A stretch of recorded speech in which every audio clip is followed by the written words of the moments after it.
परी चुपचाप dining table के पास खड़ी है। उसके हाथ में स्कूल बैग है, लेकिन उसकी आंखें नीचे झुकी हुई हैं। उसके चेहरे पर वह मासूम सी मुस्कान नहीं है जो पहले हुआ करती थी।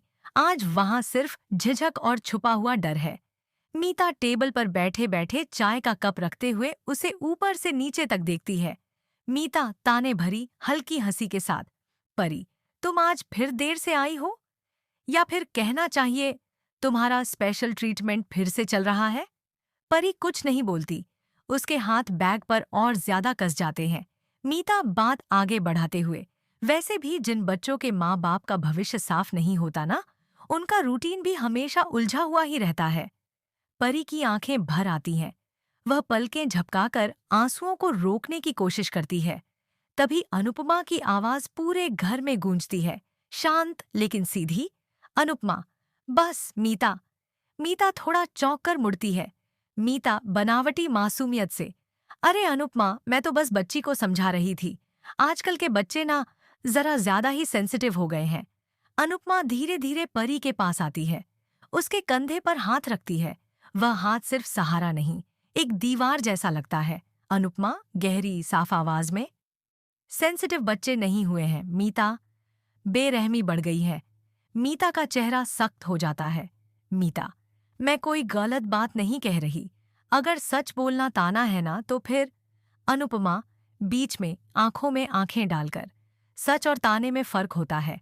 सच किसी को सुधारने के लिए होता है और ताना किसी को तोड़ने के लिए। परी पहली बार अनुपमा को देखकर नजर उठाती है।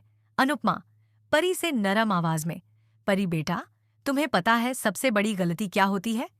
परी धीरे से सिर हिलाती है। नहीं। अनुपमा, खुद को कम समझना, सिर्फ इसलिए क्योंकि कोई और तुम्हें कम समझने लगा। मीता थोड़ी बेचैन हो जाती है। मीता तेज आवाज में, परी को इतना सर पर चढ़ाओगी ना अनुपमा, कल को ये भी सवाल उठाने लगेगी। अनुपमा का चेहरा और सख्त हो जाता है, लेकिन आवाज अब भी संभली हुई है। अनुपमा, सवाल उठाना बुरी बात नहीं है मीता। गलत चीज को बिना सवाल किए मान लेना बुरी बात होती है। फिर अनुपमा पूरे घर की तरफ देखती है। अनुपमा, शक्तिशाली एकालाप। इस घर में अगर कोई बच्चा है ना, तो उसकी जिम्मेदारी सिर्फ प्यार देने की नहीं होती, उसे इज्जत देने की भी होती है। ताने बच्चों को मजबूत नहीं बनाते, वो उनके अंदर एक डर पैदा कर देते हैं जो जिंदगी भर उनके साथ चलता है। मीता चुप हो जाती है। अनुपमा परी का हाथ पकड़ती है। अनुपमा परी से मुस्कुराते हुए, तुम देर से नहीं हो बेटा, तुम बस अपनी जगह पर हो, और जब तक मैं यहाँ हूं ना, कोई तुम्हें तुम्हारी जगह से हिला नहीं सकता।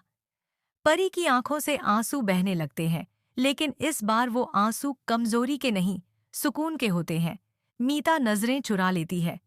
अनुपमा आखिरी पंक्ति दृढ़ स्वर में, याद रखना मीता, बच्चों को चुप कराना आसान होता है, लेकिन उनके दिल को ठीक करना सिर्फ इंसानियत कर सकती है। अनुपमा परी को अपने साथ ले जाती है।